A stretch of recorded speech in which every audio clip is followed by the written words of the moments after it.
নির্বাচনী প্রচারের অংশ হিসেবে আজ সিরাজগঞ্জ ও টাঙ্গাইলে জনসভা করবেন বিএনপি চেয়ারম্যান তারেক রহমান। রাজশাহী, রংপুর ও বগুড়ায় ব্যস্ত সফর শেষ করে ঢাকা ফেরার পথে তিনি এই দুই জেলায় পৃথক দুটি নির্বাচনী জনসভায় প্রধান অতিথির বক্তব্য দেবেন।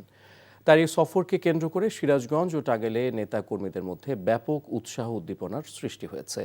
দুপুরে বগুড়া থেকে সড়ক পথে ঢাকা ফেরার পথে সিরাজগঞ্জ সদর উপজেলার পাইকপাড়া এলাকায় বিসিক শিল্প পার্ক মাঠে প্রথম জনসভায় যোগ দেবেন তারেক রহমান।